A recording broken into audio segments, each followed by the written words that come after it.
Lundi 5 mai. Mon nom est Martin Simon, Simon avec un C, et il me fait plaisir de vous souhaiter la bienvenue à un autre épisode du F1 Podcast. Aujourd'hui, c'est notre retour sur le week-end de course qui se déroulait du côté de Miami, et on débute avec la journée de samedi.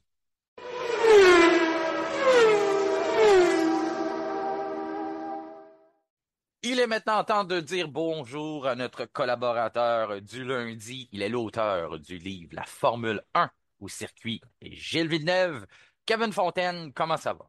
Ben, ça va super bien, Martin. Toi, comment ça va? Ben, ça va super. Week-end sprint, toujours beaucoup de contenu pour nous autres. Ça fait Mhm, beaucoup d'action pour les amateurs de Formule 1.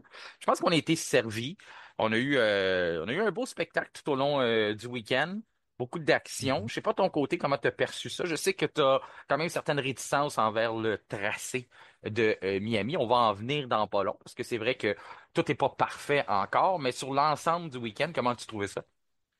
Ben, je te dirais qu'il y a eu de l'amélioration. En tout cas, de mon côté, j'ai été un peu plus servi, plus heureux de ce que j'ai vu. Donc, c'est super, c'est bien. Il y a place à l'amélioration, comme on dit. Il y a toujours place à l'amélioration.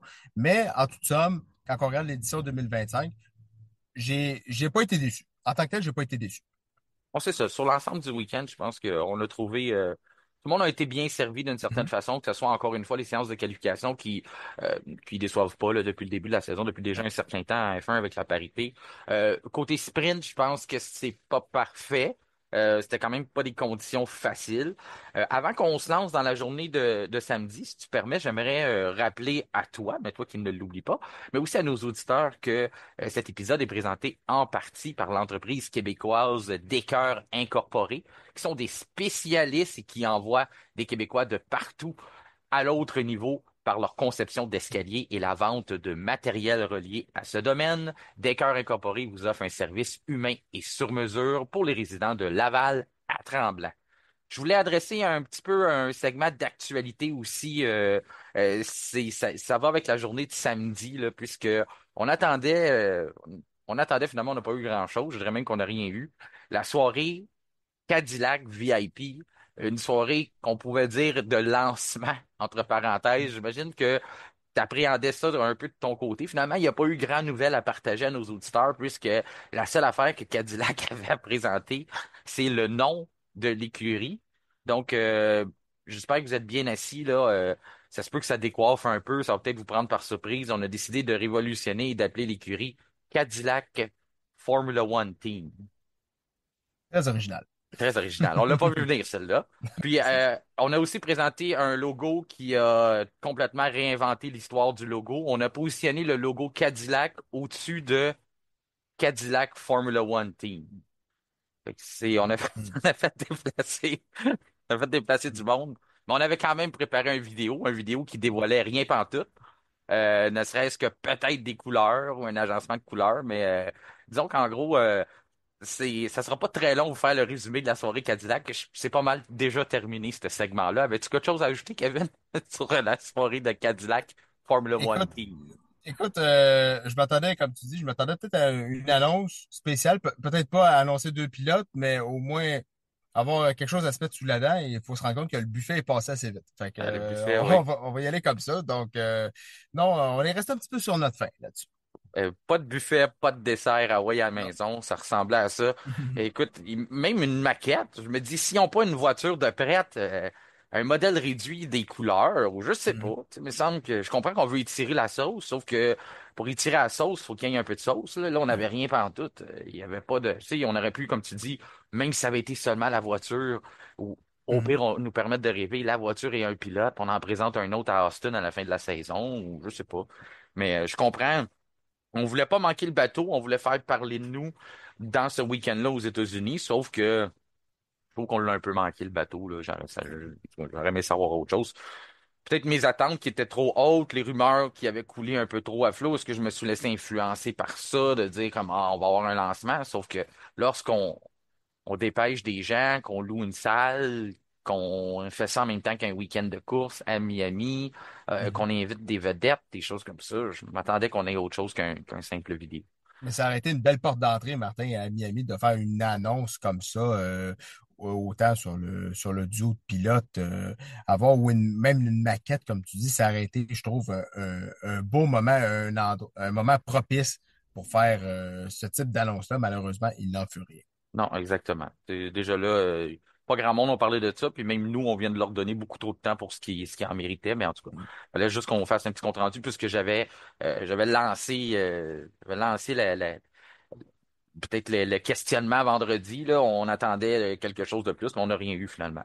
Donc, on peut passer tout de suite à la journée de samedi. C'était un week-end sprint, comme on disait. Donc, à ce moment-là, on s'est donné rendez-vous à midi pour une première course d'une distance de 100 kilomètres.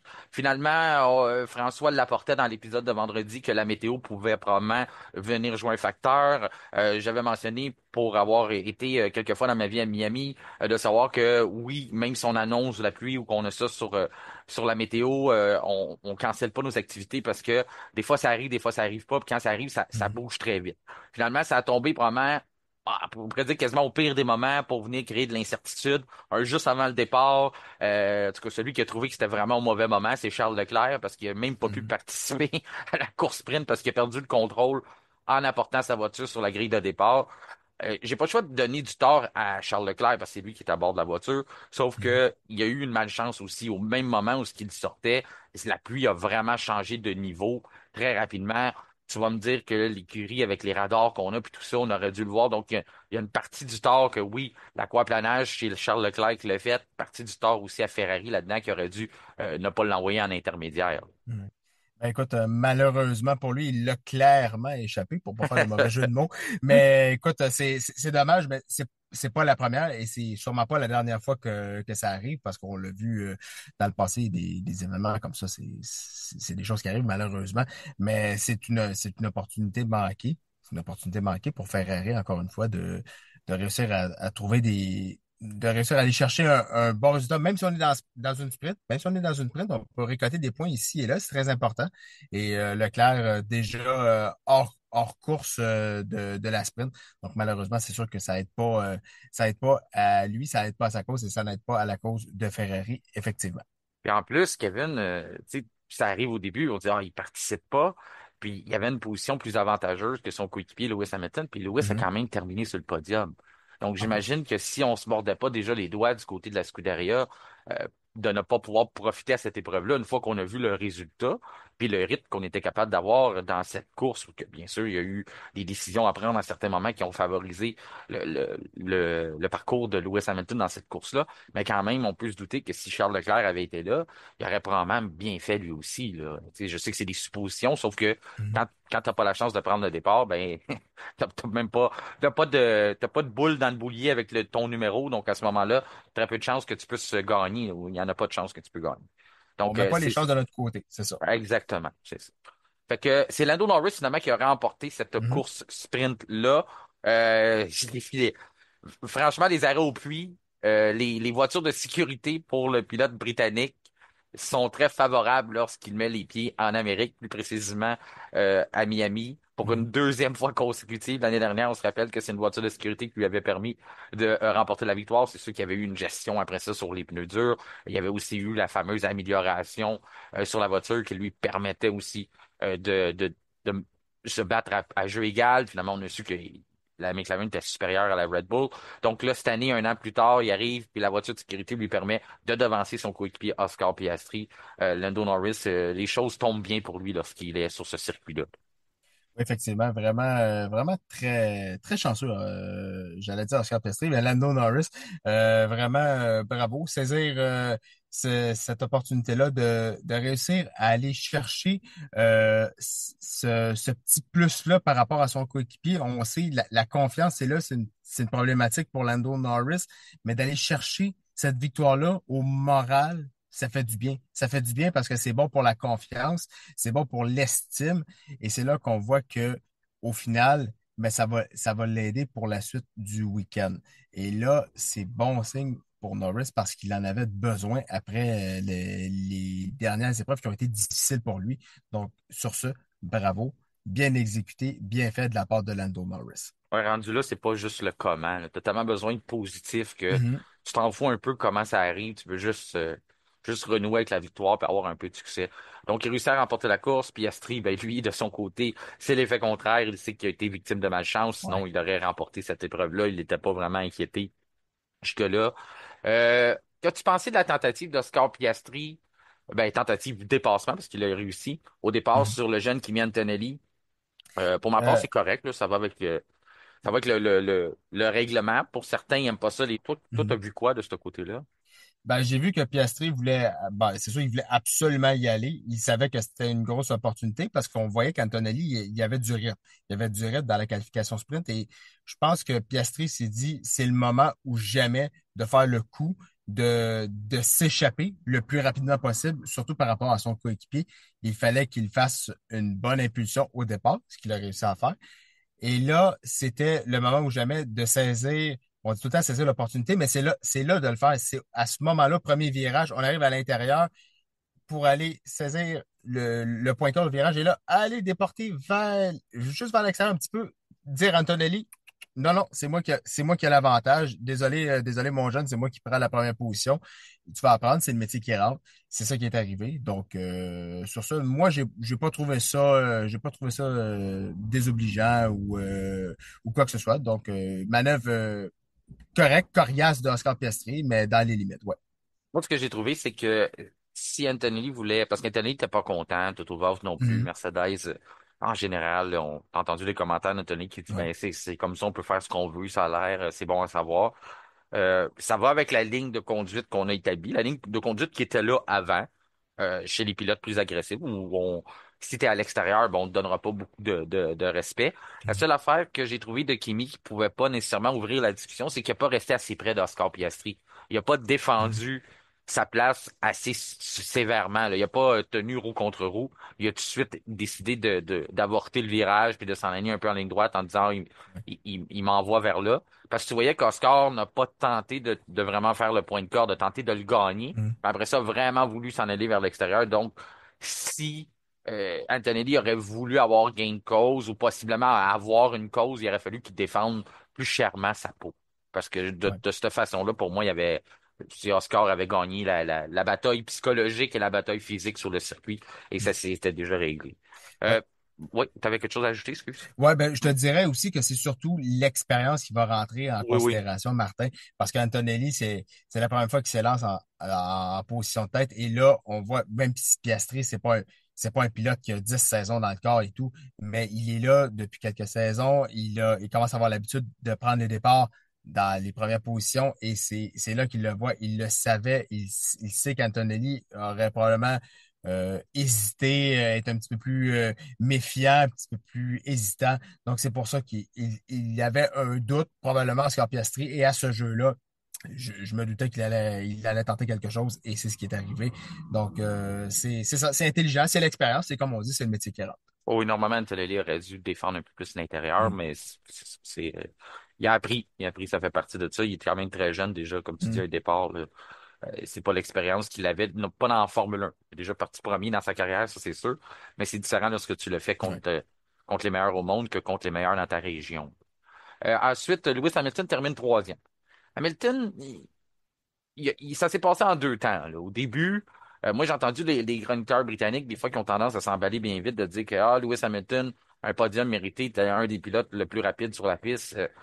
Aller jusqu'à à ce que tant que la piste commence à sécher, puis qu'on puisse emporter, changer nos pneus, puis aller vers les pneus secs.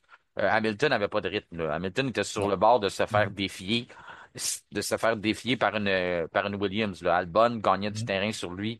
Donc, il s'en allait un peu de nulle part. Il avait pas beaucoup de rythme. Finalement, a été vite pour comprendre qu'il fallait changer les pneus. Avait aussi moins à perdre que ceux qui sont à l'avant. Donc, a décidé d'aller au puits. Ça a été la bonne appel. Ferrari a répondu. Finalement, embarque en piste. Là, il est vraiment devenu très rapide. Le temps que tout le monde fasse leur arrêt à eux. Ensuite, c'est passé un incident entre Max Verstappen et Kimi Antonelli dans les puits. Mhm. Ce que ça a donné après ça que Verstappen est devenu une proie facile pour Hamilton pour gagner cette position-là, qui était détenue par le pilote néerlandais, la dernière place sur le podium. Donc, Max, c'est une erreur de Red Bull. Christian Horner a avoué, directeur de l'écurie, comme quoi que c'était une erreur humaine. On n'aurait jamais dû allumer la lumière verte, autant que il y a de ça quelques semaines, la lumière ne voulait pas être verte quand c'était le temps. Là, elle aurait Mhm. dû rester rouge, puisqu'il y avait aucune chance que la RB21 de Max Verstappen puisse sortir de sa boîte des puits avant que Kimi Antonelli n'ait rentré dans la sienne. La configuration fait que, avec l'emplacement au classement, Mercedes est après la Red Bull. Donc, à ce moment-là, Antonelli, je dois saluer son réflexe, hein. Autant que Ouais. Max a vu à un certain moment qu'Antonelli arrivait, donc a réussi à lever le pied. C'était pas évident puisqu'il ne le voit pas dans ses miroirs. C'est vraiment l'écurie qui doit le communiquer. Puis on avait déjà fait erreur là-dessus. Puis Antonelli, lui, ça aurait été simple de vouloir absolument s'en aller dans la ligne des puits, mais si ça avait été le cas, il y aurait eu des blessés qui Ouais. auraient pu même s'avérer être plus graves que des blessés chez ses mécaniciens, là, parce qu'il n'y a pas de protection pour recevoir une voiture de plus de 1000 livres sur soi, là. Ouais, effectivement. Pour revenir à Hamilton, écoute, tu as entièrement raison, Martin. Je voyais un pilote qui était rendu une proie facile par rapport à la Williams. C'est comme tu as mentionné, Alex Albon. Euh, En tout cas, je trouve qu'il avait pas assez de rythme au début de l'épreuve sprint. Et après ça, on a joué d'opportunisme. On a réussi à aller faire un arrêt au puits et après ça, bénéficier de nos pneus neufs pour remonter la pente et réussir à aller chercher une troisième place qui, je trouve, était pratiquement inespérée. Donc, oui, on Mhm. a bénéficié de certaines circonstances, mais c'est très bien dans l'ensemble et c'est bon pour le moral de Lewis Hamilton. C'est bon pour Ferrari aussi, même si on est dans une épreuve sprint, c'est bon pour eux parce qu'ils en ont besoin. C'est pas facile ces derniers temps et un résultat comme ça, mine de rien, ça encourage à se dire on peut réussir à aller chercher un petit quelque chose. Oui, on bénéficie de certaines circonstances, on bénéficie de l'accrochage qu'il y a eu dans les puits, comme tu as mentionné, de Verstappen et de Antonelli. Effectivement, c'est vrai. On bénéficie aussi du fait que Leclerc ne partait pas dans la course sprint. Mais encore là, il faut réussir à aller chercher ce résultat-là. Et ça, c'est bon pour le moral d'un gars comme Lewis Hamilton qui en avait grandement besoin. Ouais. Et du côté de Ferrari, ben, je pense qu'on y va un peu avec la stratégie. Comme on mentionnait avec François vendredi, qu'on peut tricher un petit peu, tricher entre parenthèses, puisque c'est selon la légalité de mettre les voitures un peu plus basses lors des courses sprint. C'est pour ça Mhm. qu'on a si on avait plus de rythme, là, ça faisait rappeler un peu à ce qui se passait en Chine. C'est sûr, comme on dit, la pluie a aidé, le changement de pneus a favorisé, mais on voit que une course, si toutes les courses étaient sprint, probablement que Ferrari achèterait le concept cette année parce que il y a quelque chose qui se passe. Du côté de Mercedes, bon, ça va attirer notre attention aussi que les voitures semblaient très basses au cours du week-end. On s'est dit que c'était probablement pour la sprint. On voulait jeter un coup d'œil là-dessus pour le reste, soit des qualifications et de la course, parce que ça pourrait être une surprise qu'on pourrait avoir là, dans quelques heures après le Grand Prix, voir si on n'a pas trop usé le fond plat. Du moins, je serais pas surpris si c'est arrivé à Mercedes. Je serais surpris qu'on n'a pas pensé à relever la voiture pour la course. Sauf que tu sais, même Albon avait souligné lors de la séance de qualification de la sprint shootout qu'il comprenait pas que la voiture Mercedes pouvait être légale tellement qu'elle était basse et près du sol. Ensuite, Russell quatrième, ça c'est un bon résultat. Cinquième pour Lance Stroll, ça, bon, quand on dit des victoires, pas victoire morale, mais tu sais que c'est bon pour le moral pour Hamilton, Stroll, la même chose, c'est bon aussi pour Aston Martin. Le pilote canadien qui est le seul pilote de l'écurie verte, on n'en parle pas beaucoup, hein, que c'est le seul qui ramasse des points cette année, là. Oui, il y a ses défauts. C'est quand même un début de saison en dents de scie pour lui. Sauf c'est quand même juste lui pour l'instant qui a contribué au succès. Et ça continue dans le même sens en terminant cinquième. Sixième pour Tsunoda, lui aussi, c'est un autre qui va prendre ce résultat-là de la bonne façon. Puis septième pour Antonelli. Huitième pour Gasly. Ça, je viens de vous donner le résultat de la grille là, d'arrivée, là, la fin. Mais il y a eu des disqualifications à travers tout ça. Il y a des pilotes qui avaient fait des belles journées. Finalement, leur travail a été mis un peu de côté avec tout ça. Est-ce que tu veux un peu spécifier ce qui est arrivé, Kevin, démêler ça un peu Oui, pour tout le monde, en plus de Verstappen, qui avait eu 10 secondes de pénalité pour le contact, là? oui, effectivement, Verstappen 10 secondes pour une relance dangereuse lors des arrêts au puits. Berman, lui, c'est un 5 secondes. On l'a mis pour une relance aussi dangereuse lors d'un arrêt au puits. Liam Lawson, 5 secondes. Accrochage avec Fernando Alonso dans les derniers tours de l'épreuve. On l'a vu. Lawson qui a envoyé Alonso en toupie et dans le mur. Dommage pour Alonso. Mais tout ça, Lawson a écopé avec une pénalité, lui qui était dans les points. Donc, dommage. Un résultat qui lui aurait fait du bien au moral. Mais il n'en fut rien malheureusement pour le pilote néo-zélandais. Et Alex Albon, un qui a beaucoup souffert de cette pénalité-là, 5 secondes pour un dépassement du temps au tour imposé sous la voiture de sécurité, donc 5 secondes appliquées à Alex Albon. Donc, quand on regarde ça, Martin, Albon, Lawson et Verstappen, c'est trois pilotes dans les points qui étaient dans les points qui se sont fait pénaliser, donc qui se retrouvent hors de la zone des points des 8 premiers. Donc, ça bénéficie à certains pilotes de pouvoir monter et d'aller en récolter quelques points. Puis là, ces événements-là, tout ce qui s'est produit hors de contrôle de Max Verstappen, dans les puits, son écurie qui fait une erreur, ça m'a permis de te dire, quand on a eu notre conversation entre la course sprint et la qualification, t'es dit, il va être dangereux Verstappen parce que là, il n'est pas de bonne humeur. Mhm, Quand il n'est pas de bonne humeur, Max Verstappen mhm, a tendance les autres passent un mauvais quart d'heure autour de lui. Donc, il est arrivé pour la qualification avec le couteau entre les dents, prêt pour aller chercher une pole position. Mais mhm. avant qu'on saute à la qualification, Kevin, permets-moi de te présenter l'arrivée d'un nouveau commanditaire avec nous. Il était là dans l'épisode de vendredi. C'est Bien les sûr. séances de qualification, comme tu le sais, on fait appel à des coupures. Il y en a qui font pas la coupure, il y en a qui la font. Et donc, qui de mieux pour nous présenter ça que Label est des spécialistes de plus de 20 ans d'expérience dans le domaine. Justement, l'été arrive, on veut mettre la co-présentable, recevoir des amis pour le barbecue, toutes ces choses-là, ben, les experts de la Belle Haie, c'est avec eux qu'il faut communiquer pour ça. Ils vont s'occuper que ce soit pour vos armes, mais que ce soit des situations dangereuses ou simplement esthétiques. Vous pouvez communiquer avec eux. Le département des miracles est ouvert 24 heures sur 24 chez la Belle Haie. Si vous voulez leurs coordonnées ou leurs informations pour être sûr de communiquer avec les vrais, vous pouvez juste m'envoyer un petit message ou faire un podcast ou le lien apparaît sur notre page. Il va apparaître notamment dans l'épisode d'aujourd'hui sur la page Facebook. Là, vous allez pouvoir voir le lien. Donc, c'est facile de les trouver et de pouvoir communiquer avec eux.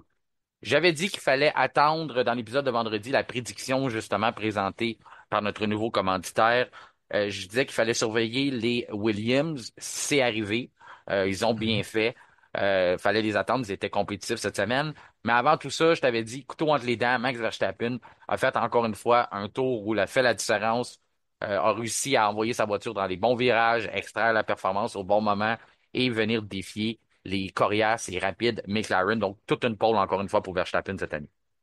Absolument, 43e pole position pour Verstappen.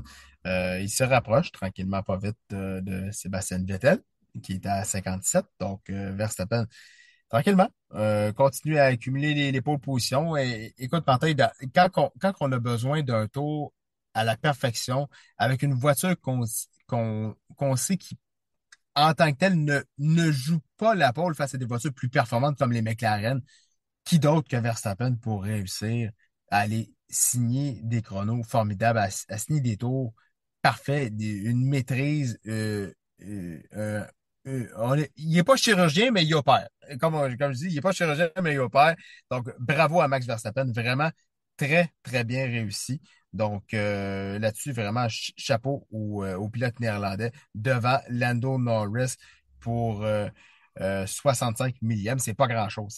Ça s'est vraiment joué à pas grand-chose. Et Antonelli, troisième à 67 millième. C'est pour dire à quel point c'est serré. Ah, c'est même pas une fraction d'erreur.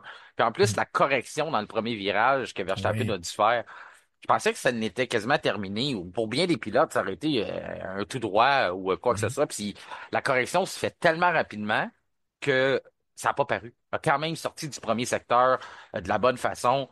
Il y a eu des commentaires après qui ont attiré mon attention. Verstappen a dit clairement, on fait tout quelque chose de pas bon, de mal avec les pneus, mis à part McLaren. Puis on le voyait là, dans les temps lorsqu'on regarde à quel point que la Red Bull dans le premier secteur arrive beaucoup plus rapidement. Puis la McLaren, c'est surtout dans le secteur 2, secteur 3 que là, la machine Mhm. se met en marche. Ce qui me laisse croire que, oui, on a trouvé comment on a trouvé que le rythme se fait mieux comme ça. C'est certainement voulu. Mais on voit aussi que la Red Bull va venir allumer ses pneus plus rapidement, avoir de la chaleur près déjà dans le secteur 1, tandis que la McLaren va prendre un peu plus de temps à le faire, mais la performance va venir rentrer en ligne de compte après. Elle a fini par arriver. Donc, ça vient un peu expliquer aussi ce qui se passe au moment d'une course. On réussit à mieux contrôler la température des pneus sur la McLaren, puis on ménage mieux nos pneus. De là, les commentaires de Verstappen. Donc, c'est sûr que si on est capable de leur jouer des tours en qualification, les, les datas, là, toutes ces statistiques-là qu'on peut regarder nous montrent que on peut leur jouer des tours en qualification, mais en course, ça va être plus compliqué à cause de ce facteur-là, le facteur mesure des pneus. Ça fait longtemps qu'on le sait, sauf qu'on le voit de plus en plus, puis on dirait que l'écart se resserre pas à cet égard-là. Lorsqu'on regarde l'appui aérodynamique, la training, ces choses-là, on peut peut-être combler l'écart de performance, mais vraiment, les écuries vont devoir se pencher sur ce que McLaren fait bien sur leurs pneus, parce que c'est probablement là encore le nerf de la guerre et l'écart qu'on voit. C'est ce qu'on a vu d'ailleurs en course, mais on va pouvoir en parler dans pas très long. Donc, deuxième, Norris, tu fais bien de le mentionner. Troisième, Antonelli, encore une fois, qui avait été le plus rapide dans la sprint shootout. Puis là, il est encore un prétendant à être là, même si Norris et Verstappen avaient d'autres plans pour lui, mais quand même très bien fait de la part d'Antonelli. Pour une deuxième fois dans sa carrière, mais deuxième fois aussi en autant de jours qu'il réussit à battre son coéquipier George Russell. Piastri se retrouve quatrième, pas le résultat qu'il aurait espéré. Russell cinquième, pas en confiance avec la voiture du tout au long du week-end, se cherche quelque chose que Antonelli fait de mieux, malgré qu'il avait que 70 tours d'expérience, le jeune pilote, avant de se présenter à Miami. On le voyait que George Russell, il y a quelque chose qui ne voulait simplement pas appliquer tout au long des séances d'essais libres et de la qualification. Donc, il se retrouve cinquième. Un que ça clique de plus en plus, c'est Carlos Sainz chez Williams. On pourrait même dire l'écurie complète en train de cliquer parce que on fait bien, on voit des belles choses. Je te mentionnais il y a 2 semaines que ça m'avait surpris que dans leur plan de match pour la course, on avait inclus d'attaquer Lewis Hamilton. Donc, on avait senti non seulement que le septuple champion du monde était vulnérable, mais que la performance de la Ferrari était à notre merci. Donc, Williams n'avait pas de complexe de se mesurer vers la Ferrari la semaine dernière. Et c'était la même chose cette semaine. Encore une fois, Carlos Sainz, qui non seulement se qualifie devant Hamilton pour un troisième week-end consécutif, mais aussi devant son ex-coéquipier Charles Leclerc. Donc, que des sourires du côté du clan espagnol. Il y a des sourires du côté de Williams. Écoute, on est les deux pilotes, Sainz et Albon, on est en dedans des 5 dixièmes. Donc ça, c'est très bon pour une voiture comme Williams. Quand on regarde, quand on devance une Ferrari en Charles Leclerc, une Ferrari en Lewis Hamilton et une Red Bull également en Yuki Tsunoda, Mhm. c'est bon signe. Ça prouve que la voiture est bien née. Et ça, c'est bon. Et en plus, on semble se dire du côté de Williams qu'on ne veut pas trop développer cette saison. On veut probablement plus se concentrer du côté de 2026. Je comprends le but, mais à voir à quel point on réussit à, à, à extraire le maximum de cette voiture-là. Je trouve qu'il y a matière à bien développer cette voiture-là pour aller chercher de très bons résultats, d'aller chercher des points quand on voit le niveau de performance des deux pilotes aussi. On voit qu'Albon, c'est une valeur sûre, on sait à quel point il est bon. Et là, Sainz réussit à s'acclimater très rapidement à cette voiture-là. Donc ça, chapeau, bravo à Carlos Sainz, c'est un pilote d'expérience, c'est un pilote qui commence à réussir à prendre son rythme, qui commence à être dans l'élan. Donc bravo à Sainz. Il y a matière à aller chercher de très bons résultats à l'avenir au courant de la saison. Moi, je trouve que c'était un fabuleux départ aussi pour notre commanditaire Labellet. Parce que Mm. pour la première fois que j'ai associé leur nom à une écurie en disant que les écuries Williams vont faire la coupure, ça va être eux autres la surprise. Mhm. Ils ont rempli le mandat de Label A en faisant justement, en positionnant leurs deux voitures, sixième, septième, devant, comme on dit, la Ferrari de Charles Leclerc, devant Esteban Ocon qui est neuvième. Tu le mentionnais, au 10e rang, c'est la Red Bull de Yuki Tsunoda. Mhm. Fait à mentionner, je l'avais dans mes notes vendredi, je l'ai pas dit, je m'en voulais après, comme quoi Yuki Tsunoda n'avait pas les améliorations de Red Bull pour le week-end. Mhm. C'est quand même quelque chose qu'il faut prendre en considération, surtout lorsqu'on regarde les écarts. Est-ce que ça veut dire qu'il se devait d'être 10e automatiquement? Je pense pas que la Red Bull, sans les améliorations, est moins rapide que la voiture de Ocon, que la voiture de Leclerc ou que les deux voitures Williams. Donc, probablement qu'il aurait dû être 6e, mais ça fait partie encore de l'adaptation que Yuki doit faire. Il n'a pas eu de camp d'entraînement, si on le veut, dans une Red Bull, contrairement aux autres pilotes qui sont contre lui. Donc, c'est ça. C'est juste dixième. Quand même mentionner la belle qualification d'Esteban Ocon, des moments difficiles au Mhm. cours de la saison. Lorsqu'il réussit à mettre les morceaux ensemble, il nous démontre encore c'est un pilote de talent. Il y a eu des moments dans la course aussi qui nous l'ont rappelé pour ceux qui ont tendance à peut-être compter pour battu un gars comme Esteban Ocon. Oui, il y a des difficultés depuis le début de la saison, mais ça reste quelqu'un qui est un pilote rapide à la base. Donc, faut l'attendre des fois là, qu'il va être capable de faire des situations comme ça. Un qui est rapide, constant, j'ai envie de dire aussi, malgré son jeune âge, c'est Isaac Hadjar qui est jamais bien loin d'un top 10. On peut quasiment dire avec Isaac là, qu'on est capable déjà, malgré son si peu d'expérience, on est toujours capable de savoir à peu près l'heure juste avec la voiture en regardant qu'est-ce que Isaac est capable de faire parce que j'ai vraiment l'impression qu'il soutire le maximum de sa Racing Bulls. Ouais, c'est vraiment un pilote qui est capable d'extraire le gros potentiel de cette voiture-là. Et Christian Horner le mentionnait en interview, très impressionné, très content des performances de Hadjar. Et ça, c'est bon pour un jeune pilote comme ça de prendre de la confiance comme ça, de se dire, OK, il y a quelqu'un, il y a le patron de la grande écurie qui me regarde puis qui se dit, OK, tu fais bien, tu fais des bons résultats, t'es sensationnel, tu réussis à être dans les temps, régulièrement, souvent dans le top 10, sinon aux portes du top 10. Donc ça, c'est bon pour ce jeune pilote-là qui sait peut-être dans un avenir rapproché, Hadjar va finir par aller chez Red Bull Racing. On Ouais. suppose, là, Non, mais évidemment, on suppose. et ça me fait rire parce que tout le long que tu t'expliquais ça, j'avais envie de dire, il attire l'attention de Christian Horner, mais en même temps, il a pas envie d'attirer son attention tout de suite parce que il Ouais, a sûrement pas envie d'avoir la promotion là, tu sais, même s'il dit, ah, ben, si le téléphone sonne, on va répondre, c'est sûr. Je serais ouais. un peu fou de pas accepter, mais en même temps, ça serait un peu fou d'aller là à mon âge. Il Mhm. mentionnait ça dans Ouais, une entrevue, mais que c'est un peu ça, c'est regardez ce que je fais, mais pas trop. J'ai pas envie que vous tombiez en ouais. amour avec moi tout de suite parce que quand on regarde les Albon, Liam Lawson, Pierre Gasly, ça s'est pas bien fini pour eux autres là, lorsqu'on commence à tomber dans la mire de Mhm. Christian Horner ou de Red Bull. Là. Mais à prendre de l'expérience, tranquillement, pas C'est vite. ça. De pas le pousser. Non, on le pousse pas. On le laisse prendre ses galons, tranquillement, pas vite. Prendre de l'expérience, réussir à se battre avec des pilotes dans le milieu de peloton. Se battre, admettons, comme là, on regarde Hadjar 11e, Hamilton 12e, se battre contre un septuple champion du monde, roue contre roue. C'est une grosse expérience. C'est quelque chose qui est très intéressant pour le pédigré de Isaac Hadjar. Donc, sur ce, bravo. Hadjar va prendre de l'expérience et ça ne va être bénéfique pour lui. Et c'est pas la première fois hein, qu'on le voit aux côtés de son héros, là, Lewis Hamilton. Mhm. Là. Ouais. Depuis le début de la saison, là, il se retrouve devant lui. Je pense que c'est déjà une deuxième fois. Tu sais, quand tu as juste Mhm. 6 Grands Prix en carrière dans la Ligue nationale, je m'en dis dans la Ligue nationale, mais c'est pas mal ça, dans F1, c'est la Ligue Mhm. nationale. Quand tu as juste, même pas 6 Grands Prix, là, mais c'est ta sixième séance de qualification, puis ça fait 2 fois que tu surqualifies Lewis Hamilton, quand même des bons débuts. Là. Mhm. Quand on prend en considération qu'il y en a un qui est dans une Ferrari, puis toi, tu es quand même dans une Racing Bulls. Là. Euh, Hamilton, ben oui, 12e, c'est pas, ça revient un peu à ce qu'on expliquait que dans le sprint, il s'est passé quelque chose, mais dans le qualif, ça laisse aussi croire que peut-être que Ferrari, on avait joué les voitures un peu plus basses lorsqu'on les voit maintenant 8e et 12e dans l'autre séance de qualification qui est quelques heures plus tard seulement. Hamilton était sur un podium, maintenant il a de la misère à percer le top 10, ne Mhm. résiste pas à la Q3, donc on a vu qu'il y a clairement eu un changement, quelque chose qui est différent. Ce qui change pas, c'est que Lewis a pas la confiance envers la voiture, son temps en qualification. Je te mentionnais il y a quelques semaines, ce qui est, ben, il y a quelques jours à peine, que ce qui est inquiétant dans son cas, c'est que s'il ne se replace pas, puis il continue de perdre un peu de rythme, pendant que ses adversaires ben, prennent de l'expérience, ben, il pourrait se retrouver à l'extérieur du top 10.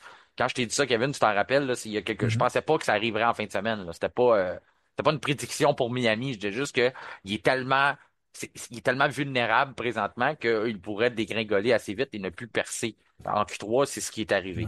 Ouais. Ouais. Donc, ça va être quelque chose à surveiller au cours des prochaines semaines, mais ça faut pas que ça s'installe du côté de Ferrari parce que c'est vraiment déjà qu'on sent la pression commence à monter là, chez les partisans. Mhm. Effectivement. Donc, je trouvais ça dommage. Je trouvais ça dommage pour Hamilton. Et c'est quand j'ai vu la voiture au ralenti à la fin de la Q2, je me suis dit, OK, est-ce qu'il est dans son tour de décélération et tout? Non, oui, mais en même temps, il a manqué son virage. Il a manqué après la grande ligne droite arrière qui ramène les voitures par la suite. Il a, il s'est manqué au freinage. Il est allé trop large, manqué son tour, c'est terminé. Merci, bonsoir. La parade est passée. Donc, dommage pour Hamilton. Donc, ça le place 12e. Donc, un résultat vraiment pas optimal pour le pilote britannique avec la Ferrari.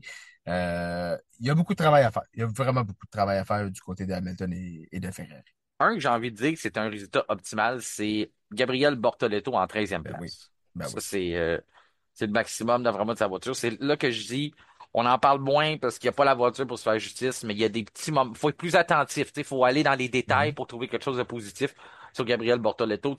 Faut être dans les nuances, regarder c'est quoi qui entre les mains. Moi, je trouve qu'il fait bien depuis le début de la saison, malgré que c'est plus difficile pour lui de se faire voir à cause de sa voiture, même si elle attire l'attention par ses couleurs, mais pas par les performances. Ensuite, Doohan, un autre, je trouve qu'il a bien fait. T'es pas content la veille, mais là, c'était sa chance de montrer que la veille, c'était une erreur, c'était mal. S'il avait pu aller en piste, il serait pas fait sortir au moment où il s'est fait sortir. Donc, il a parlé beaucoup. 14e, on s'entend que c'est pas les gros résultats, mais c'est quand même la première fois de sa carrière qu'il réussit à devancer Pierre Gasly. On sait que Pierre, c'était probablement des problèmes techniques parce qu'on a modifié la hauteur de la voiture, là, les suspensions. C'est pour ça qu'il s'était lancé de la ligne des puits finalement lors du Grand Prix. Donc, il y a quelque chose qui clochait dans les réglages. Mais ça n'enlève pas ce que Doohan a réussi à accomplir quand même. 15e pour Lawson, c'est vraiment pas l'idéal. 16e pour Hülkenberg, qui se fait battre par Gabriel Bortoleto. Donc, quand on dit que le jeune fait bien, on dit à quel point Hülkenberg, en qualification, est pas une proie facile. Il vend chèrement sa peau. Un autre qui vend chèrement sa peau, c'est Fernando Alonso, mais 17e, ça me fait encore plus apprécier ce qu'il a réussi à faire la veille, placer sa voiture 11e. On savait que c'était pas du tout une position pour une Aston Martin. Le mec, c'était-tu dans le top 10 qui était? En tout cas, il était pas loin de là dans la sprint shootout. Je trouvais que c'était tout un accomplissement pour lui d'avoir fait ça en qualification. Gasly, 18e, on me disait que c'était un problème dans les réglages. 19e pour Stroll, ça allait pas bien. Et Berman, week-end difficile dans l'ensemble. C'est ce qui conclut pas mal notre journée complète de samedi. As-tu quelque chose en terminant que tu voulais ajouter, quelque chose qui a attiré ton attention là, au cours de la journée? Au cours de la journée de samedi, Martin, je le disais, du côté de la sprint, la pénalité infligée à Verstappen, c'est la première fois qu'il n'est pas dans les points dans une course de tout format, donc course régulière ou sprint depuis la Belgique 2016 en terminant une épreuve. En terminant une épreuve, on ne parle pas d'abandon. En terminant une épreuve, depuis la Belgique 2016, c'est la première fois qu'il n'est pas dans les points. Donc, imaginez à quel point ça fait longtemps. Incroyable, hein? Puis quand on parle, tu sais, il y a des gens qui prennent des raccourcis et disent ah, c'est juste la voiture, ça prend une voiture rapide, sinon il n'y a pas de succès. Il y a eu des moments là-dedans qu'il n'y avait pas des voitures très rapides, mais ils réussissaient toujours à être dans les points. Puis encore là, ben, c'est sûr que ça fait partie, c'est un sport d'équipe, mais il n'y a pas de tort qui revient à lui, là, pourquoi il est exclu des points pour la première fois Mhm. depuis le Grand Prix de Belgique, qui fait belle lurette, là. Donc, encore une fois, les statistiques vont toujours dans le sens des grands, hein. Lorsqu'on regarde leur parcours, que ce soit dans tous les sports, on est toujours, ça devient toujours, c'est toujours fascinant, même si on sait qu'ils sont bons, on regarde des statistiques comme ça, puis on fait encore, ouais, c'est quelque chose. C'est encore meilleur que je pensais quand on prend le temps de s'attarder à ce que ces grands pilotes-là sont capables d'accomplir dans leur domaine. Donc, c'est ce qui complète pas mal, ce qui complète la journée de samedi. Maintenant, on peut passer à l'action qu'on a eue dimanche. Puis, disons que ça n'a pas déçu. Ça a continué pas mal sur la même note que le week-end avait débuté. Eh bien oui, c'était dimanche en fin d'après-midi que les voitures prenaient la piste pour le Grand Prix de Miami. Mais avant ça, Kevin, est-ce que tu as eu la chance d'attraper le mini Grand Prix, le Grand Prix de mini Lego entre les pilotes? J'ai vu quelques images, Martin, mais pour être bien franc, avec trois enfants, j'ai pas eu le temps de tout voir, pour être honnête. J'ai vu des petites bribes par-ci par-là, mais ça avait l'air quand même assez spécial. J'aimerais ça qu'on emmène ça à Montréal. Je pense que c'est une bonne idée. Puis les pilotes ont eu beaucoup de plaisir. Pour les gens qui n'ont pas eu la chance de voir ça, j'imagine que ça va être partout Ouais. sur les réseaux sociaux. Si jamais on attrape un petit segment qui pourrait être intéressant, j'essaierai de vous le partager au courant Mhm. de la journée de lundi. Mais c'était quand même intéressant de voir ça plutôt que d'avoir la fameuse parade là, où on se promène et on envoie la main aux gens dans les estrades. Là, on a décidé de faire autre chose, leur donner des voitures qui allaient je pense qu'on parlait de 20 km heure environ, que des voitures allaient. Mhm. Donc, c'est intéressant de voir ça.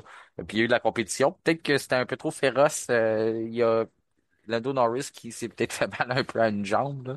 Mais quand même, ça a donné un beau spectacle avant le Grand moment de la fin de semaine, ben, le moment qu'on attend. Malgré une course sprint, il y a plusieurs activités, les voitures sont souvent en piste, mais on attend toujours le Grand Prix. La course que les pilotes veulent gagner, c'est ce qui était dans les commentaires du gagnant, c'est-à-dire Oscar Piastri, j'ai trouvé ça drôle quand il a dit ça après avoir déjà il dépasse Lando Norris au chapitre des victoires en carrière, là. Mhm. Puis il disait, ah, ben, c'était la course que je voulais gagner, moi, en fin de semaine. En voulant dire la sprint, je te laisse Lando, moi, c'était la course que je voulais gagner. C'est le premier tour du chapeau du pilote australien. Donc, ça fait 3 grands prix consécutifs qu'il remporte déjà au cours de la saison. Donc, les 3 dernières épreuves ont été remportées par Piastri. Et puis, c'est le premier pilote McLaren à faire un tour de chapeau depuis Mika Hakkinen. Donc, même Lewis Mhm. Hamilton n'avait pas accompli ça du côté de l'écurie anglaise. Il dépasse Lando Norris au chapitre des victoires, comme on le disait. Ironiquement, c'était à Miami que Lando avait remporté sa première victoire. C'était la saison dernière et là, déjà, Oscar le devance. Et puis, c'est un maximum de points pour McLaren, hein, vraiment. On pouvait pas espérer Mhm. mieux au cours du week-end parce que lorsqu'on regarde ça, non seulement on a remporté un doublé en sprint et un doublé au cours de la course, c'est la première écurie qui a accompli ça depuis que la formule sprint a été mise en place. Donc, jamais une écurie qui avait maximisé autant les points. Ça, c'est des mauvaises nouvelles pour le reste du peloton puisque l'équipe Orange Papaye a déjà assez d'avance au championnat des pilotes qu'on n'a pas besoin d'en faire plus. Elles ont été très dominantes hein, au cours du week-end. Là, lorsqu'on regarde les statistiques, Kevin, j'ai préparé ça pour toi et puis pour le bien de nos auditeurs, pour donner un contraste là, à quel point que ça peut changer vite en Formule 1 avec les nouveaux règlements. On sait qu'on favorise les équipes qui ont moins de succès, qui accumulent moins de points pour leur donner plus de temps en développement. Mais lorsqu'on regarde en 2023, les McLaren avaient terminé à 1 minute 27 de Max Verstappen. Donc, 1 minute 27 après Verstappen qui avait remporté la victoire. La première voiture orange papaye avait passé le fil d'arrivée. Aujourd'hui, ça a été tout le contraire. C'est un contraste incroyable hein, quand on regarde ça avec En seulement 2 ans, là. en seulement 2 ans. Et bravo à Oscar Piastri, comme tu as mentionné. Donc, première fois depuis Mika Hakkinen en 1998. Donc, ça fait un petit moment. Ça fait un petit moment qu'on n'a pas eu un pilote McLaren qui a gagné 3 grands prix en ligne. Donc, sixième victoire, comme tu l'as mentionné. C'est autant qu'un certain Sergio Perez et même qu'un certain Gilles Villeneuve également, avec 6 victoires à la clé. Donc, bravo à Oscar Piastri qui a réussi à à se démarquer, à enfoncer, je te dirais, encore un peu plus le clou sur son coéquipier Lando Norris et qui accentue son avance au championnat du monde des pilotes en plein contrôle de la situation. Piastri, c'est le calme, c'est la force tranquille, c'est ce pilote-là qui, je pense, tranquillement pas vite, va réussir à devenir je ne veux pas me lancer dans les pronostics, Martin, là, mais je crois que ce pilote-là va devenir champion du monde un jour ou l'autre. C'est indéniable. J'ai l'impression que c'est ça qui va arriver. Est-ce que ça va être cette saison? Seul l'avenir va nous le dire, mais j'ai l'impression de voir des flashs de champion du monde quand je regarde Oscar Piastri piloter une voiture de Formule 1. Ben, j'imagine, il me semble que tu étais d'accord avec ça, parce que je me rappelle pas que si tu avais nommé quelqu'un d'autre, mais j'avais dit dans un épisode du F1 Podcast l'année dernière, où on se prononçait si jamais le règne de Verstappen devait s'achever, qui était Mhm. prêt à devenir champion du monde ou avait plus d'outils non seulement pour peut-être possiblement lui mener une bagarre, mais surtout pour saisir les opportunités advenant qu'on lui donnerait une bonne voiture. Et j'avais Mhm. nommé Oscar Piastri, puis je me rappelle pas d'avoir vu quelqu'un, qu'un de vous deux, là, je pense que c'était avec Jean-Christophe qu'on était à ce moment-là, ait Ouais. décidé de dire non, t'as pas raison, t'es dans le champ, ou c'est pas vrai pantoute. Vous étiez d'accord avec ça. Puis là, Ouais. on est là, on est seulement une année plus tard, puis on le voit que les outils commencent à se mettre dans son coffre puis tous les morceaux commencent à se mettre aux bonnes places. Oui, Ouais. la saison est encore très courte, sauf que présentement, on évalue ce qu'on voit, puis c'est dur de faire mieux. Il prend ses opportunités, il remporte les trois derniers Grands Prix. Si ça avait pas été de la voiture de, tu sais, les scies, on va pas loin avec ça, mais quand même, si ça avait pas été de la voiture de sécurité au cours de la journée de samedi, il aurait remporté la sprint aussi. Ça aurait Mhm. été on aurait pu dire qu'il a remporté tous les dernières épreuves en plus, 3 courses d'affilée, mais on a même 4 avec les sprints. Donc c'est tout ça. Et tout ça, disons que c'est vraiment le meilleur départ possible. C'est aussi un bon départ pour McLaren. Je trouve que l'écart avec Verstappen n'est pas encore assez gros pour eux pour avoir la tête tranquille. Mhm. Si on se tourne vers Ferrari, justement, en 2022, Ferrari avait quoi, 46 points d'avance avec Charles Leclerc, puis finalement, ça a fondu. C'est sûr Mhm. qu'on a couru à notre perte, mais lorsque ça commence à aller mal, puis on a la pression, des fois, c'est intéressant de voir les écuries, comment qu'on va réagir, surtout qu'on a deux pilotes. C'est un peu l'erreur qu'on avait faite du côté de Ferrari aussi, de vouloir laisser Sainz et Leclerc accumuler des points. Donc, on n'a pas encore assez d'avance sur Verstappen pour respirer tranquille, sauf que c'est quand même très positif là, pour l'écurie Orange Papaye.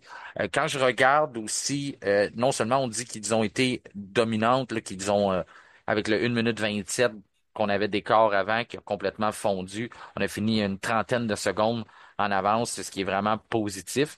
Mais Mhm. heureusement que Max Verstappen était là, puis je pense qu'il faut le remercier. Il faut le remercier au nom de la télévision, puis au nom de tous les amateurs de F1 qui attendaient ce Grand Prix aujourd'hui parce qu'il nous a donné tout un spectacle. Puis je pense que c'est grâce à lui qu'on va tirer les souvenirs positifs du Grand Prix de Miami 2025.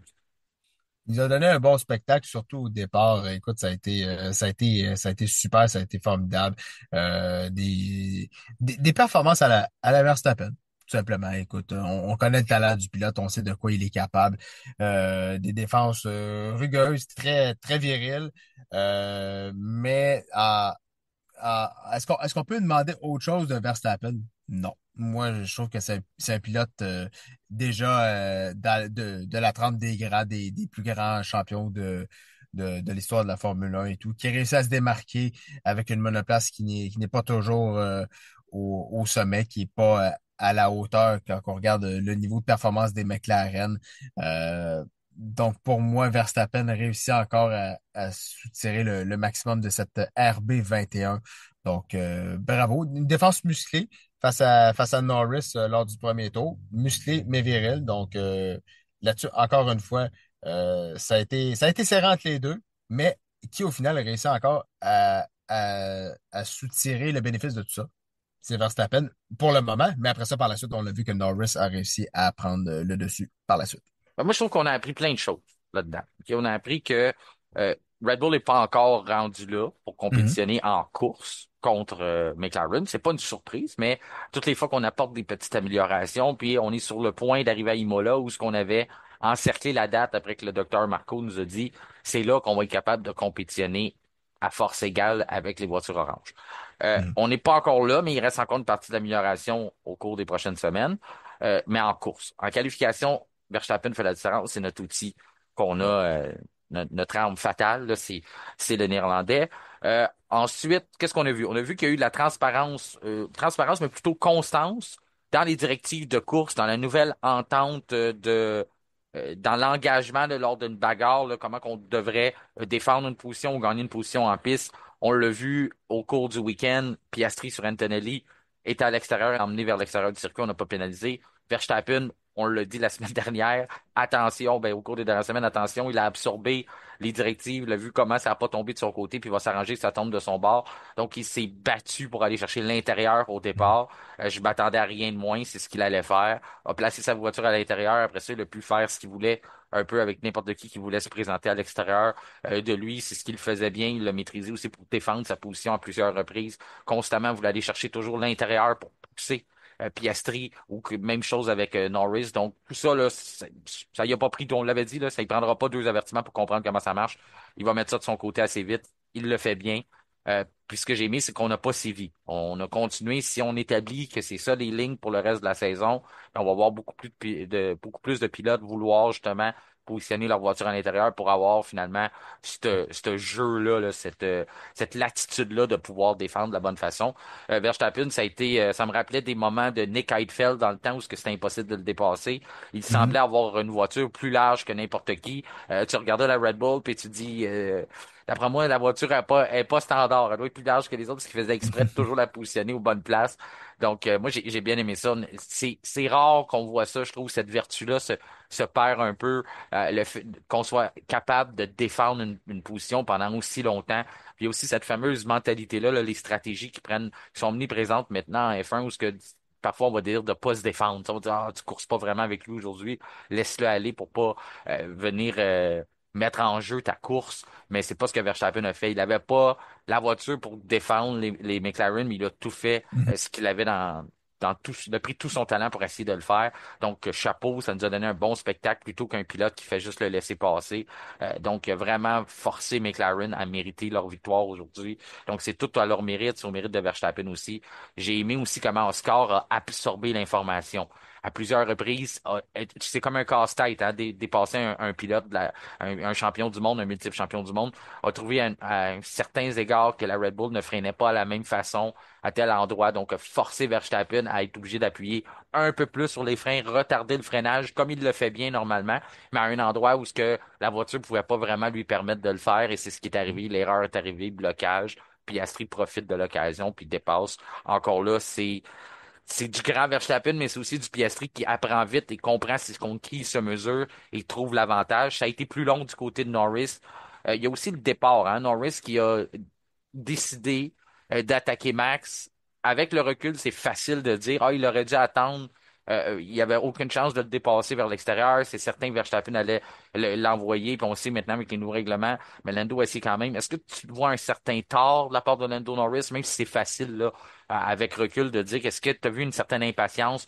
Sa voiture est tellement plus rapide qu'il aurait pu nécessairement attendre peut-être au cinquième, sixième tour. Ça n'aurait pas ouvert la porte à son plus proche poursuivant, mais à celui qui lui enlève le Mhm. championnat présentement, Oscar Piastri, son coéquipier. Ouais. Ben c'est sûr que on parle d'une fraction de seconde, hein, Martin. C'est une fraction de C'est seconde, ça. une prise Puis de on est décision après, qui là. arrive. C'est facile Oui, à c'est dire, ça là. C'est ça. exactement. Ouais. Mais dans cet enchaînement de virages-là, dans le premier secteur, je dirais que Norris a peut-être été un peu optimiste là-dessus. Il a peut-être Hmm. été peut-être trop optimiste quand on sait qu'après ça, après le premier secteur, on rappuie sur l'accélérateur et on s'en va vers une bonne ligne droite.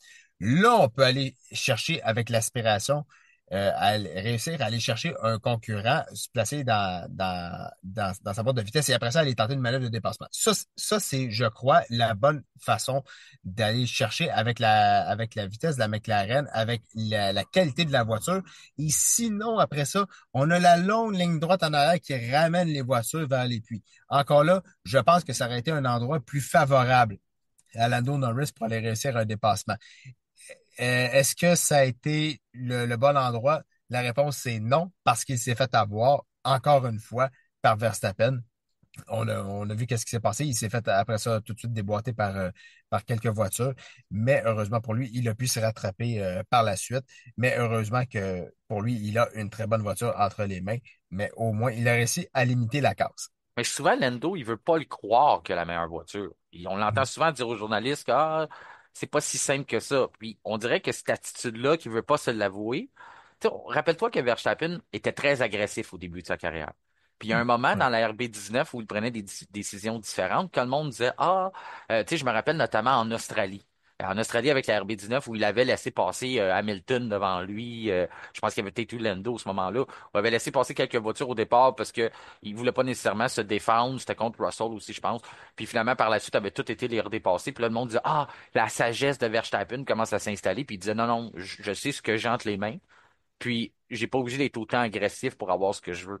C'est pas un peu le temps où ce que Lando Norris devrait aussi comprendre ça, de dire que oui, je veux absolument battre Verstappen, mais en même temps, tu le sais que dans cet enchaînement-là, il te la laissera pas la place à l'extérieur. Donc si tu gagnes pas ta place chèrement, puis t'es pas prêt à payer le prix, puis vraiment mettre Mhm. ta voiture là, puis prendre à Vienne ce qu'il pourra, ben à ce moment-là, de comprendre j'ai la meilleure voiture, fait que je vais l'utiliser. Je vais utiliser mes outils à moi pour le Mhm. dépasser. Je vais pas essayer de le battre à son propre jeu. Laisser de côté un peu cet orgueil-là, des gens qui disent, tu peux pas te battre contre lui, mais de comprendre, de dire, me laisser croire qu'il gagne les premiers tours, mais je vais aller le passer. Puis après ça, en même temps, je donne pas la course à mon coéquipier, là. Tu sais, c'est Et, pas plus que ouais. temps qu'ils comprennent ça un peu, Lando. Ouais, et c'est là le problème, c'est qu'il a donné à ce moment-là, il a laissé son coéquipier passer, Mhm. et c'est là que la course s'est jouée. C'est ça. C'est ça. Moi, c'est ce que j'ai vu. Puis j'avais eu une conversation avec notre bon ami, on le mentionne souvent, le Simon Bachand, l'auteur Mhm. du livre Le Duel Villeneuve-Schumacher. Tu sais, puis si jamais vous voulez justement ce livre-là, vous voulez des renseignements, juste à m'envoyer un petit message, ça va me faire plaisir de vous donner ses coordonnées à Simon. C'est très, très bon. J'avance dans la lecture de son livre, puis c'est vraiment délicieux. Puis on va avoir un épisode. je vous l'annonce là officiellement, la semaine du Grand Prix du Canada, on va avoir un épisode spécial sur Jacques Villeneuve. Tu vas être là d'ailleurs, Kevin, Mhm. François Goulet va être là avec Simon Bachand, puis ça va être très intéressant. Je suis persuadé, il a tellement des belles histoires. En tout cas, j'avais une conversation avec lui dernièrement, puis je dis, les qualifications sont importantes cette année, mais ils sont encore plus pour les pilotes McLaren parce qu'en course, on les laissera pas se battre. OK, on les laissera pas vraiment se dépasser. On va mettre autant qu'on dit on les laisse pas vraiment. On se rappelle qu'en Australie, on a donné des consignes d'équipe, mais pas de pression sur ton coéquipier, tout ça. Donc, fait que c'est vraiment important de dominer la qualification. Là, il y a une deuxième donnée qui s'est ajoutée à ça parce qu'il y a eu deux Lando Norris. Après la défaite, on l'a vu, après la course, il semblait correct, mais après ça, il y a eu des entrevues que j'ai vues où il était très amer dans ses commentaires. Il Mhm. dit Max, c'est Max, fait ce qu'il veut, c'est accident ou sinon, si tu passes pas. Après ça, mais quand même, Oscar a réussi à passer, puis il n'y a pas eu d'accident. Après, fait, il y a eu des commentaires comme ça où il allait un peu partout dans ce qu'il disait. Puis à un moment donné, il a dit les qualifications sont importantes. Non seulement il faut que je batte mon coéquipier, mais il faut aussi que je batte Max parce qu'il me laissera jamais passer. Fait que ça, c'est des affaires qui commencent à comprendre, Ouais. là, mais que ça vient rajouter à ce qu'on dit depuis le début de l'année, la parité. Les qualifs là, pour McLaren là, sont drôlement importantes parce que en piste, tu dépasseras pas ton coéquipier à moins qu'il fasse une erreur comme Lando a fait aujourd'hui. Puis tu dois aussi arrêter de laisser Max se qualifier devant toi parce qu'il te fait perdre trop de temps. Mhm. Effectivement. Et surtout que Oscar Piastri ne fait vraiment pas beaucoup d'erreurs. C'est Et ça. c'est là aussi le problème, c'est que Lando en commet ou se met dans des positions plus vulnérables, se met dans des positions délicates où au final, il a du rattrapage à faire. Et c'est ce qu'il a dû faire aujourd'hui, alors que son coéquipier est juste passé entre les brèches, Ouais. réussi à aller chercher la victoire comme ça, plus aisément. C'est facile à dire, mais de façon un petit peu plus facile que s'il aurait dû à se battre avec Lando Norris un petit peu plus, de façon un peu plus serrée. Donc, pour ça, Lando Norris a encore du travail à faire. Mais là, il a vraiment un sacré gros challenge avec son coéquipier Oscar Piastri. Et là, c'est pas juste avec Piastri, c'est avec Verstappen également. Mhm. Et faut mentionner aussi parfois, les Mercedes se mettent dans le jeu aussi. Et encore là, c'est sûr on n'a pas le niveau de performance de la McLaren, mais par moment, ça peut quand même faire des étincelles. Ben oui, parce que là, on a le temps là, pour se sauver au début de la saison. Les Mhm. équipes, l'histoire nous dit que les écuries vont nous rattraper. C'est ce que ça nous dit là, depuis le début avec la version des nouveaux règlements. Les écuries qui ont plus de temps finissent par rattraper. Donc, pour l'instant, McLaren doit capitaliser là-dessus. Lando, aujourd'hui, Oscar part quatrième. Tu l'as l'opportunité. Finalement, il finit devant toi pareil. Fait que c'est sûr qu'il est pas content, qu'il est amer. Il avait l'opportunité. Techniquement, Oscar lui avait ouvert la porte avec sa qualification en étant quatrième. Puis on n'a pas réussi à capitaliser là-dessus. Donc, on perd des points importants. On perd une opportunité importante. Puis Oscar a travaillé aussi fort pour dépasser Max. Ça n'a pas été plus facile pour lui. Sauf qu'il n'a jamais compromis sa course par ses tentatives. Ça a été ça le contraire avec Lando, c'est que Lando a compromis des positions en voulant en gagner. C'est ce que Oscar fait mieux, gère mieux une course. C'est ce qu'on lui reprochait la saison passée, mais là maintenant il fait avec brio. Un qui gère bien ses courses aussi, puis c'est Monsieur Opportunité depuis déjà quelques saisons en Formule 1, c'est George Russell, hein, qui est là, réussi à tomber stratégie différente. On a parti en gomme dure. Bravo, on attendait la voiture de sécurité ou possible qu'il se passe quelque chose. Finalement, la voiture de sécurité tombe au bon moment pendant que tout le monde a arrêté puisqu'on était sur les médiums. Non seulement George sauve 10 secondes en arrêtant sous la voiture virtuelle, puis en plus, quand il ressort, ben lui, il est en médium, puis les autres sont en gomme dure. Fait que c'est Ah. la meilleure stratégie possible qui peut arriver dans ses mains. Bénéficie de ça. Finalement, après ça, gère la course, gère ses pneus, termine sur le podium. C'est Verstappen qui se ramasse le grand perdant de ça. Pas beaucoup de chance pour le Néerlandais au cours du week-end, a vendu chèrement sa peau. Finalement, se fait avoir encore une fois par des arrêts au puits. Quand c'est pas Mhm. par une Ouais. lumière ou quoi que ce soit, il n'y a pas de contrôle là-dessus. C'est pas la faute à Red Bull, c'est pas la faute à lui. Encore une fois à Miami, 2 fois en 2 ans. Il perd une position importante à cause de ça. Sinon, il aurait été sur le podium. Il faut quand même saluer George qui avait pas confiance tout au long du week-end, mais a réussi quand même à revenir puis avoir un podium. Les grands pilotes, normalement, c'est ce qu'ils font. Même si on n'a pas beaucoup de momentum, on part du mauvais pied, on réussit quand même à maximiser nos week-ends. Donc, bravo à George Russell. Albon, quand on parle de maximiser un week-end, il devient le premier dans l'histoire. OK? C'est tout un accomplissement. Je sais que tu aimes les statistiques, Kevin, là. Mhm. Celle-là, tu vas pouvoir la mettre dans un de tes livres un jour.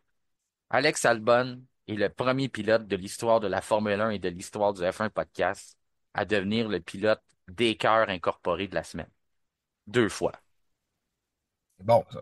Tu as ajouté ça dans tes statistiques. Ça devrait être la statistique la première dans ton livre, ça. On rentre ça. À rendre ça, il passe en avant. Il passe même en avant de Schumacher puis Hamilton qui ont 7 championnats. Non, non, mais sans farce, Albon, en plus, Williams avait eu le titre d'écart la semaine dernière. Faut lever son jeu d'un cran. C'est ce que Descartes fait. On apporte les Québécois à l'autre niveau par leur construction d'escalier. Donc, Albon a monté son niveau. Je trouve que Sainz lui met de plus en plus de pression. On commençait à dire, ah, ça rétablit les forces. Sainz a pris du temps à s'adapter, mais là, maintenant, c'est lui qui va être devant Albon. Albon voit la pression monter depuis quelques semaines, que Sainz commence à trouver ses repères, fait une course incroyable, termine cinquième, termine devant Antonelli. On est un client Mercedes chez Williams. Oui, Antonelli est à sa première saison, mais quand même, toute une course, tout un week-end pour Williams et Alex Albon. Oui, vraiment une très très bonne performance et comme j'avais mentionné, ça prouve que la voiture a un très gros potentiel. On est capable d'aller exécuter des bonnes stratégies, d'être calme, d'être posé, de réussir à devancer des voitures qui à la base sont beaucoup plus rapides que nous. Quand on regarde on parlait de Antonelli, effectivement, on parle des Ferrari, on parle de Red Bull, ben la Red Bull de Tsunoda. C'est vraiment super ce qu'a réussi à faire Alex Albon et c'est un pilote qui, je trouve qu'il a une très belle résilience, Alex Albon, parce qu'on se souvient que son passage en F1 auparavant, ça n'a pas été un long fleuve tranquille, là. Ça Non. a quand même été quand même compliqué.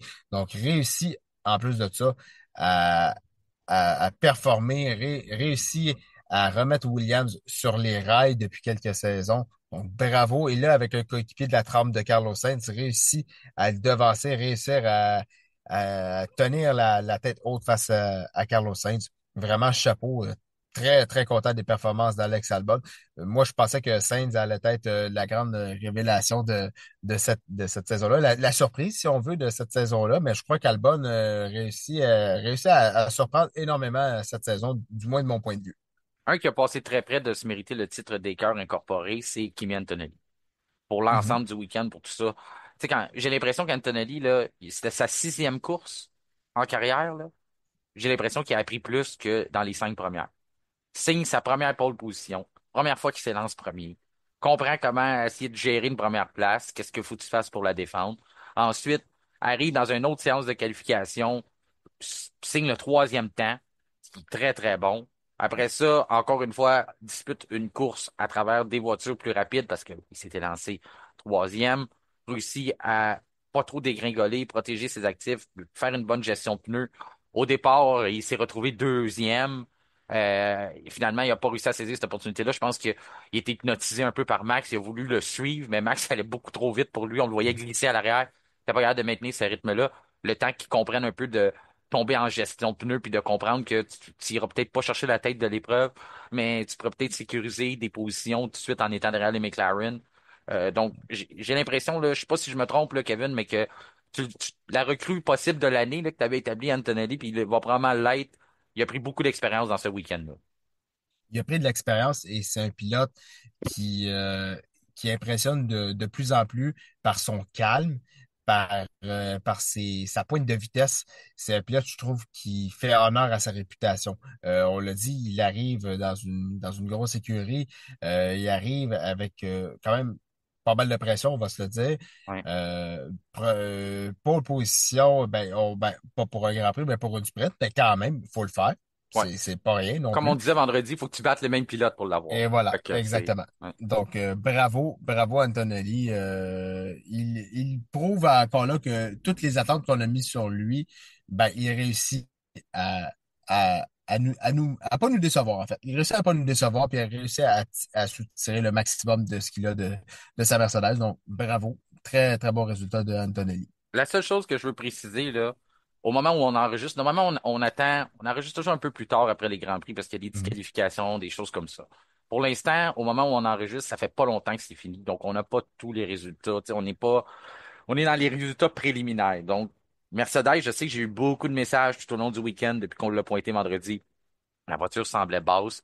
Ça veut pas dire qu'elle est illégale pour la course. On l'a probablement remonté après. Mais s'il est arrivé quoi que ce soit, on peut pas vous en parler maintenant parce que on n'a pas tous les résultats complets du Grand Prix, ce qui pourrait être arrivé. Je sais pas qu'ils sont fait disqualifier, juste que les questions, je peux pas répondre à vos questions que vous m'avez envoyées puisqu'on les a pas encore, ces informations-là sur toutes les voitures. Donc, ça peut être eux autres, ça peut être d'autres. On l'a vu au cours de l'année, c'est de plus en plus, ça arrive. On a vu Hülkenberg au cours de l'année. Donc, des disqualifications, on en voit de plus en plus, mais ça prend du temps à sortir. Pour l'instant, on n'a pas toutes ces informations-là. Au moment où vous écoutez, peut-être que vous en savez déjà plus à cet égard. Euh, Ça brasse du côté de Ferrari, hein. Ça brasse de plein de côtés. Ça a commencé avec Lewis Hamilton qui mais plus vraiment de gants blancs pour dire un peu ce qui se passe. Pointe du doigt un peu la voiture, l'adaptation. Il y a des choses qui trouvent que on n'est pas bon, on gère moins vite du côté de Ferrari de ce qui était habitué par le passé. On a vu la conversation avec son ingénieur. C'était pas la première fois que ça chauffe un peu avec lui puis Ricardo Adami. Lui a demandé s'il pouvait passer Charles Leclerc. Finalement, on semblait pas prêt à à cette éventualité-là du côté de Ferrari. Finalement, quand on a dit, je suis en train de regarder ça, je vais t'en revenir, Louis, il a dit, ben, va donc prendre un thé en même temps, semblant dire, c'est une façon de dire, enlève-toi les doigts dans le nez puis au père, là. C'était ces mots faciles, en dire, prends donc un break, t'as l'air épuisé. Mais en tout cas, ça va pas bien. Je trouve que du côté de Ferrari, autant qu'on a pris des bonnes décisions stratégiques, ça, on n'a pas été proactif. De voir que Lewis se retrouverait à cause qu'il a décidé de rester, on a parti en gomme dure, on le sait qu'il va mettre les médiums, on le voit là. Nous autres, on le savait qu'il allait sortir derrière Leclerc. Donc, qu'est-ce qu'on fait? On prend une décision? Lui, il voulait aller chercher Antonelli. À la défense de Ferrari, Antonelli était quand même à 6 secondes de Charles Leclerc et non à une, là, parce qu'à entendre parler Lewis Hamilton sur la radio, c'est comme si Antonelli était simplement à 1 seconde puis Charles était pas capable d'y aller. Il y a quand même 6 secondes d'écart. Là. C'était pas si petit que ça. Mais comment t'as trouvé tout ça, cette stratégie-là? As-tu senti que la pression est partout, là? Pas seulement oui, Hamilton a la pression, commence à la mettre sur les épaules de son ingénieur, sur les épaules de Ferrari au complet. J'ai écouté l'entrevue de Fred Vasseur aussi, qui semblait aussi pas trop content avec les commentaires de Lewis parce qu'il disait au début, nous, on a un rôle à faire, faut évaluer si t'es pas juste rapide à cause du DRS que ton coéquipier te donne ou si t'es vraiment plus rapide que lui en rythme. Donc, donnait pas nécessairement tout le blâme à son écurie au mur des puits là, dans cette décision-là. T'as vu ça comment, toi? Écoute, je te dirais qu'on voit un pilote qui avait de grandes attentes, selon moi. Et là, c'est un pilote qui est frustré de voir la, la gestion ou le niveau de performance de son écurie. Kevin, C'est un pilote, oui, est-ce qu'il est frustré de voir aussi que le nom que j'ai nommé, c'est son ancienne voiture qui court après aussi? c'est très possible. Ça C'est ajoute, très hein? possible. Ouais, C'est ça. ça ajoute l'insulte à l'injure. Et c'est dommage pour Hamilton parce que là, on a souvent vu Martin dans le passé, Lewis Hamilton faire des bons choix. Oui. Là, est-ce que ce choix-là n'est pas le choix qui est un choix négatif, si je peux dire? Euh, Quand on voit où est rendu Mercedes par rapport à où est rendu Ferrari, Ferrari, on s'entend, Hamilton, c'est une légende du sport. On s'entend, c'est un pilote qui est quand même exceptionnel, c'est un pilote avec une très grande aura et tout. Mais il faut pas oublier quelque chose dans les commentaires. Faut faire attention du côté de Lewis Hamilton. On parle de Ferrari. Et Ferrari, le pilote passe en deuxième, c'est l'écurie en Mhm. premier. Et ça, c'est hyper important. Il faut qu'il comprenne ça, Lewis Hamilton. Donc, faire attention, peser ses mots. Je sais que la situation est frustrante. La situation n'est pas idéale pour un pilote de son calibre, pour un pilote de sa renommée, mais il doit faire attention parce que il y a toute une nation en arrière de Ferrari. Et si ça fonctionne pas, il va se le faire dire pas à peu près. Puis je pense qu'il parlait pas. Tu sais, Louis, c'est un gars calculé, hein. Il sait ce qu'il Mhm. fait. Puis je l'ai vu en entrevue après, c'était le gros sourire qu'il essayait de faire. C'est complètement un autre personnage de ce qu'on a entendu dans la voiture. Tu sais, il a eu le temps de décompresser. Comme tu dis, peut-être qu'on lui a rappelé comment ça fonctionne chez Ferrari Mhm. aussi. T'es arrivé avec un discours positif. Peut-être vu, tu sais, Fred Vasseur avait des propos aussi. Il a peut-être expliqué la situation différente. Mais moi, j'ai eu l'impression que c'est son message, là, pourquoi il a été aussi critique tout au long du week-end, c'est qu'il y avait le PDG qui est là. Ben PDG oui, qui est Benedetto Vigna Vigna, qui oui. était là au cours du week-end avait le casque d'écoute, donc le message de Lewis a probablement tombé dans ses oreilles aussi.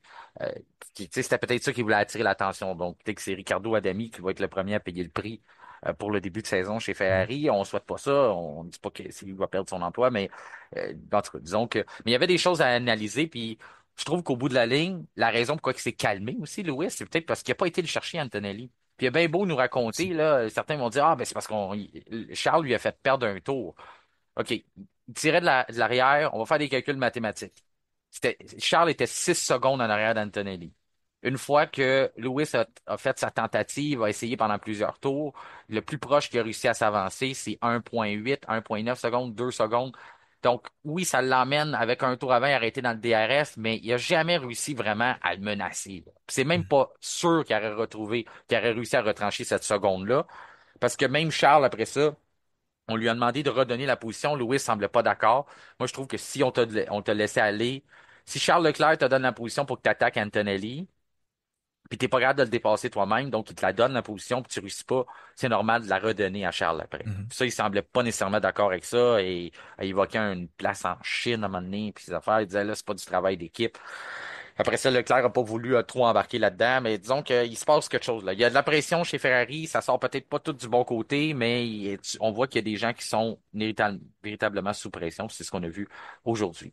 J'avance un petit peu dans le reste des résultats, Kevin, parce que le Mhm. temps file. On avait beaucoup de choses à dire dans les Ouais. premiers, dans les premiers dans le top 10, c'est passé bien des choses, mais Saints, encore une fois, a très grande course de sa part quand même.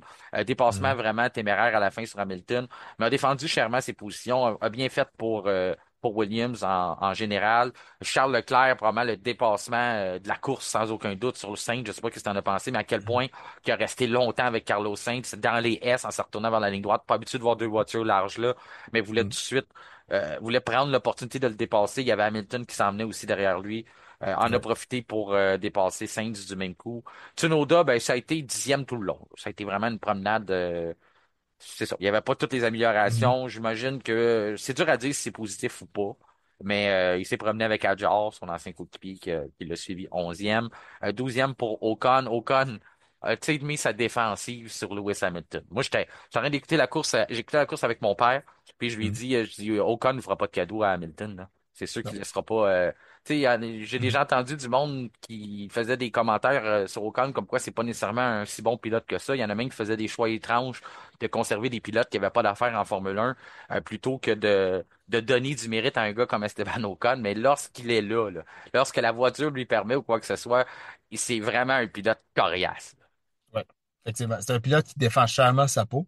C'est un pilote qui l'a pas eu facile pour arriver en Formule 1. Donc, déjà, avancer comme ça dans sa carrière et tout, ça reste un peu aussi. Donc, on est encore, même si ça fait plusieurs années de ça, on reste quand même dans l'optique de se dire, ah, mais si jamais je perds mon volant et tout. Donc là, après ça, on arrive encore, on est sur la piste, on défend chèrement sa peau.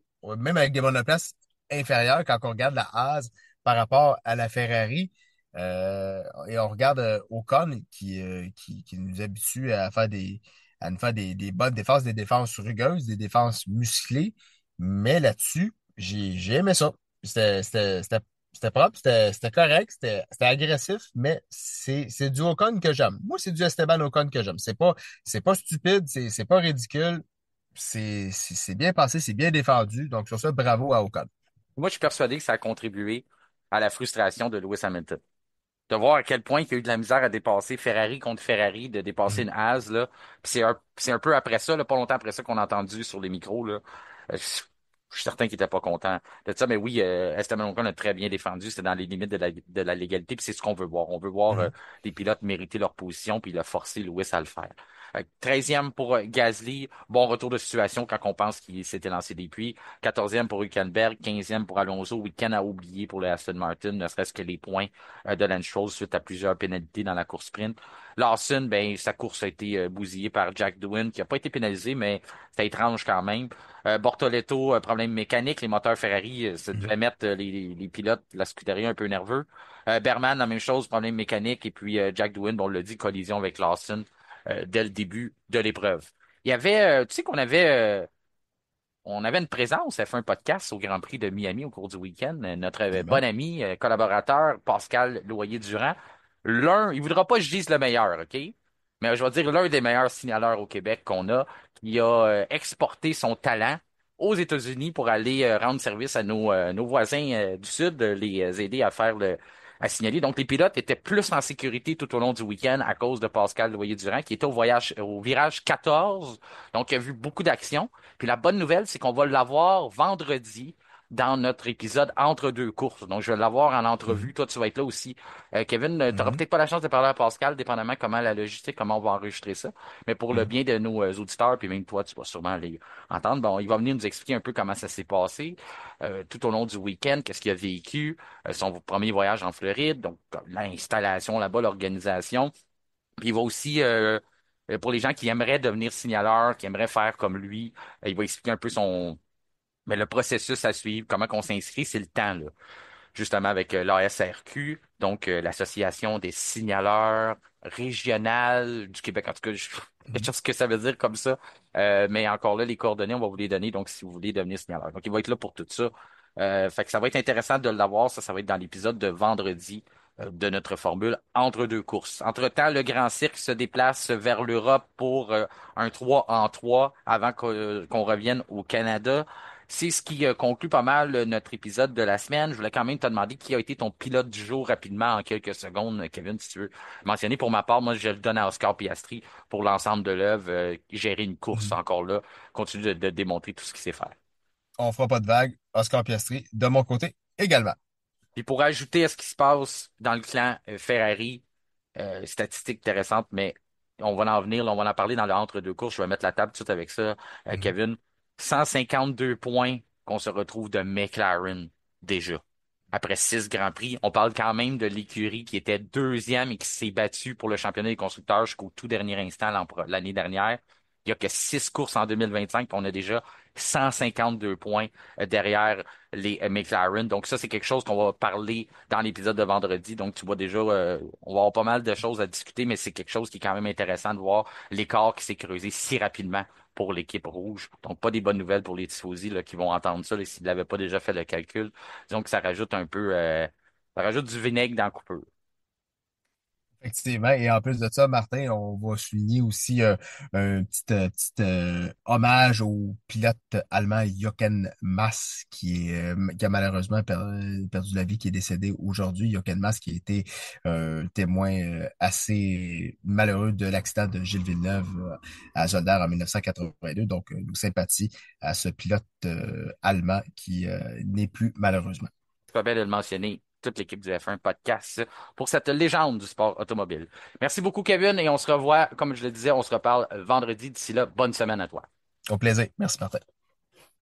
C'est ce qui conclut notre épisode du lundi 5 mai. Notre prochain rendez-vous sera vendredi prochain avec notre formule entre deux courses où je reçois nos collaborateurs afin de discuter des sujets de l'heure dans le monde de la Formule 1. D'ici là, je vous invite à nous rejoindre sur les différents réseaux sociaux, notamment sur Facebook, Instagram ainsi que X Twitter, à vous abonner à nos chaînes Spotify et YouTube et activer la petite cloche question de recevoir une notification lors de la publication des nouveaux épisodes.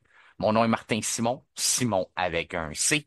Je vous remercie de faire confiance au F1 Podcast et je vous souhaite une excellente semaine.